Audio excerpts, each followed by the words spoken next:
पैसा लगेगा या वहाँ पे फ्री में पढ़ाई है? पैसा लगेगा। कितना पैसा लगता है? 4 साल का नियर अबाउट कितना पैसा लग जाता है? 20 लाख रुपए। अच्छा, मेडिकल का तो 80-90 लाख है, बट अगर इंजीनियरिंग की भी बात करी जाए तो 20 लाख रुपए तो मान के ही चलो। तो नियर अबाउट आपने 20-25 लाख रुपए तो लगा दिया अपने घर वालों का। एंड आई एम अज्यूमिंग कि आप कोई बहुत अमीर बैकग्राउंड से नहीं हो, मेजॉरिटी ऑफ यू। आप में से कितने हैं जो मिडिल क्लास से हैं? हाथ ऊपर करिए। मेरा मिडिल क्लास वाला सेशन देखा है आप लोगों ने? यस सर, देखा है। अगर वो देखा होता तो अभी हाथ ऊपर नहीं करते। मिडिल क्लास मतलब अगर मैं सिंपल वे में पूछूं तो आप में से कितने हैं जिनकी जो हाउस होल्ड इनकम है वो साल की 12 लाख से ज्यादा है? अब हाथ ऊपर करो। इसको मैं दूसरी तरीके से पूछता हूं, आप में से कितने हैं जिनके घर वालों के पास में 20-30 लाख रुपए स्पेयर है, मतलब अकाउंट में पड़ा हुआ है, अगर वो चला भी जाए तो कोई फर्क नहीं पड़ता है? हाथ ऊपर करो। इसका मतलब आपको या तो लोन लेना पड़ेगा या फिर आपके घर वालों को लोन लेना पड़ेगा। ऐसे बहुत सारी रिसर्चेस हुई हैं जहां पे ये निकल करके आया है कि 50 से 60% जो इंजीनियरिंग कॉलेजेस से इंजीनियर्स निकलते हैं दे आर अनएम्प्लॉयबल, मतलब उनकी इतनी स्किल ही नहीं होती कि उनको एम्प्लॉय किया जा सके, यानी कि उनको वो काम मिल ही नहीं सकता जिस फील्ड से उन्होंने पढ़ाई करी है। या तो उनको अपनी फील्ड चेंज करनी पड़ेगी या अपने आप को डाउनग्रेड करना पड़ेगा। तो 25 लाख की जो आपने इन्वेस्टमेंट करी उसको रिकवर करने में कितने साल लगेंगे? 9 to 10 years। 25 लाख रुपए रिकवर करने के लिए 25 लाख रुपए जोड़ना पड़ेगा। और जोड़ करके विद इंटरेस्ट उसको वापस करना पड़ेगा। इंटरेस्ट भी देना है क्या? इंटरेस्ट भी देना। नियर अबाउट हम मान करके चलते हैं, in the best case scenario आपको 20 साल लगेंगे 25 लाख रुपए का जो लोन है उसको चुकाने के लिए या अपने घर वालों को वापस करने के लिए। मतलब 40 की एज तक जा करके तो आप वो पैसा वापस करोगे, तो रिस्क मेरे हिसाब से कम तो नहीं है। और ये सिनेरियो है कि अगर आपकी जॉब लग गई तो अनएम्प्लॉयमेंट रेट भी कम नहीं है हमारी कंट्री में। ये भी हो सकता है कि जॉब ना लगे, तो क्या करोगे? A simple genuine question.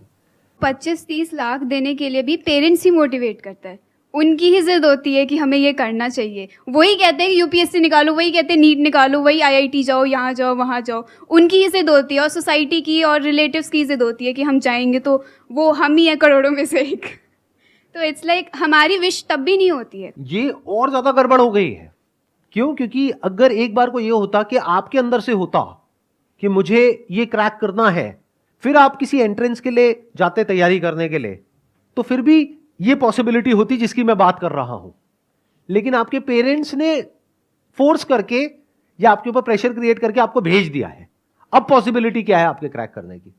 अब तो आपका मन ही नहीं है वो काम करने का, करना पड़ रहा है।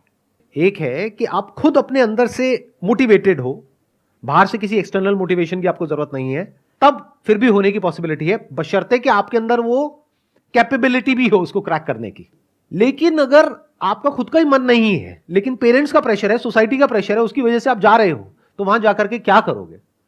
बहाने ढूंढोगे क्लास बंक करने के, टाइम पास करने के तरीके ढूंढोगे, रात को बैठ करके वीडियो गेम्स खेलोगे, या क्या करोगे वो मुझे बताने की जरूरत नहीं है डिटेल में, आपकी हंसी से पता लग रहा है। घर वालों को तो ये लगता है कि मेरा बच्चा तो पता नहीं क्या कर जाएगा, अगला सुंदर पिचाई यही है, हमारे घर में ही पैदा हुआ है। लेकिन आपको तो पता है ना अंदर से आप क्या हो। तो इसका मतलब क्या है? वो पैसा पूरी तरीके से बर्बाद होने वाला है। बड़ा नुकसान किसका है, आपके पेरेंट्स का या आपका? क्यों? आपका क्यों है? जवाब दो। सर हमारे लिए टाइम भी उतना ही वैल्यूएबल है पैसों से भी, क्योंकि अगर हमारा पैसे हमने पेरेंट्स ने लगा दिए और हमने टाइम भी वेस्ट कर दिया, बट हमारा जो टाइम चला गया वो टाइम अब नहीं आने वाला। तो आपका टाइम वेस्ट हो जाएगा, दैट इज 1। 2, फिर एक ऐसा टाइम आ जाएगा जब जा करके आपको कोई भी जॉब होगी, कैसी भी जॉब होगी, लेनी पड़ जाएगी, करनी पड़ेगी। इतना प्रेशर आ जाएगा पीछे से। तो नुकसान अल्टीमेटली किसका हुआ पूरी लाइफ के लिए? हमारा ही होगा। आपके पेरेंट्स का तो पैसों का नुकसान हुआ, आपकी तो लाइफ ही खराब हो गई। यस। तो अब बताओ इस प्रॉब्लम का सॉल्यूशन क्या है? लगाओ दिमाग। और अभी तो मैंने एआई के बारे में तो बात ही नहीं करी है कि एआई का एजुकेशन के ऊपर क्या असर आने वाला है और जॉब मार्केट पे क्या असर आने वाला है, उसके बारे में तो मैंने बात ही नहीं करी है।